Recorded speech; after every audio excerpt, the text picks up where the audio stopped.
19 سال تک بسنت پر پابندی رہی۔ پابندی لگوانے میں علماء کرام نے، مذہبی جماعتوں میں، سیاست دانوں نے، سماجی کارکنوں نے بڑی محنت کی۔ کیوں؟ بسنت 10 بڑے گناہوں کا مجموعہ اور کئی جرائم کا سبب ہے۔ سب سے پہلی بات یہ ہے کہ جو بسنت منائی جاتی ہے یہ گستاخ رسول ہندو کی یاد میں منائی جاتی ہے۔ اس کی تفصیل ہماری کتاب میں موجود ہے، اس پر ہم الگ ویڈیو بنائیں گے۔ نمبر 2، 1995 سے لے کر 2005 تک ان 10 سالوں میں 5,500 سے زائد لوگ شدید زخمی ہوئے، 250 بچوں کی گردنیں کٹی اور ہزاروں لاکھوں کی تعداد میں ایسے لوگ تھے جن کا کوئی نہ کوئی مالی یا جانی نقصان ہوا۔ یہ رپورٹیں ساری میڈیا پر آ چکی ہیں۔ ہم نے نمبر 3، یہ فحاشی اور یعنی بدکاری کا ایک اڈا شمار ہوتا ہے۔ قرآن پاک میں جن 3 چیزوں کی صراحت کے ساتھ ممانعت کی گئی ہے ان میں سے ایک شرک ہے۔ ان الشرک لظلم عظیم، شرک کو بڑا گناہ قرار دیا گیا ہے۔ نمبر 2، قتل ہے۔ من احیاہا فکأنما احیا الناس جميعا، جس نے ایک انسانیت کی جان بچائی گویا اس نے پوری انسانیت کی جان بچائی۔ جس نے کسی ایک انسان کو قتل کیا اس نے گویا پوری انسانیت کو قتل کیا۔ اور بسنت کے اندر کتنے بے گناہوں کی گردنیں کٹتی ہیں۔ اور تیسرا جو ہے وہ زنا کو برا کہا گیا ہے۔ وَلَا تَقْرَبُوا الزِّنَا إِنَّهُ كَانَ فَاحِشًا، زنا کو بڑا گناہ شمار کیا گیا ہے۔ اور زنا کا جو آغاز ہے وہ بد نظری سے ہوتا ہے اور ملنے جلنے سے ہوتا ہے۔ اور بسنت کے اندر مردوں اور عورتوں کا ایک ساتھ کھڑا ہونا اور بو کاٹا کا نعرہ لگانا، اس پر تھاپ کرنا، اس پر رقص کرنا، یہاں پر گویا ایک قسم کی جو بدکاری کی طرف لے جانے والا راستہ ہے وہ ہے۔ تو 3 بڑے گناہ تو یہ ہو گئے۔ اور چوتھا بڑا جو گناہ ہے وہ یہ ہے کہ مال کا، پیسوں کا اسراف ہے اور بے پناہ اس میں نقصانات ہے، فضول خرچی ہے۔ اور ان المبذرین کانوا اخوان الشیاطین، اور فضول خرچی کرنے والوں کو قرآن پاک میں یہ کہا گیا ہے کہ وہ شیطان کے بھائی ہیں۔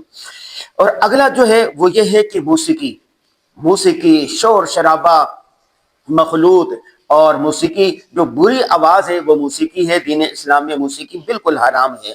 اور اسی طرح اعلانیہ کھلم کھلا گناہوں کا ارتکاب ہوتا ہے۔ یہاں پر کل امتی معافا الا المجاہرین، حدیث پاک میں آتا ہے کہ ہر قسم کے انسان کو معاف کیا جا سکتا ہے مگر علانیہ گناہ کرنے والوں کو معاف نہیں کیا جا سکتا۔ یہاں پر جو محافل ہوتی ہیں سر عام مرد اور عورتیں ملتے ہیں، سر عام رقص ہوتا ہے، سر عام گانے بجائے جاتے ہیں، سر عام ایسی چیزیں ہوتی ہیں کہ الامان الحفیظ۔ اور اسی طرح اگلا نمبر یہ ہے ہندو آنا، یہ رسم ہے۔ اس کے تاریخ میں چلے جائیں، استاد محترم مفتی ابو لبابہ شاہ منصور صاحب نے اس پر پوری ایک تحقیقی کتاب لکھی ہے، اور یہ مقبول جان صاحب نے ابھی حال ہی نے اس پر کالم لکھا ہے۔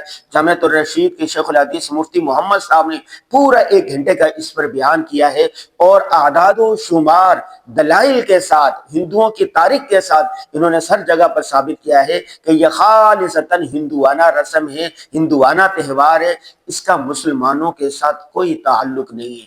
یہود و ہنود کے ساتھ مشابہت سے بچنے کی ترغیب دی گئی ہے۔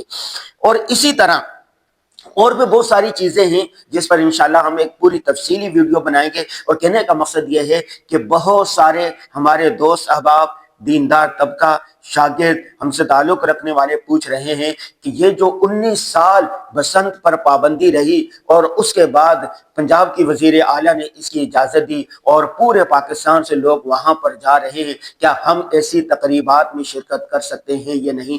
ہرگز ایسی تقریبات میں، بسنت کی تقریب میں شرکت نہیں کرنی چاہیے۔ آپ ذرا سوچیں، اگر پڑوس والے گھر کے اندر لاش رکھی ہو اور دوسرے گھر کے اندر محفل ہو رہی ہو، موسیقی ہو رہی ہو، بسنت اڑا رہی ہو، تو آپ کے دل پر کیا گزرے گی؟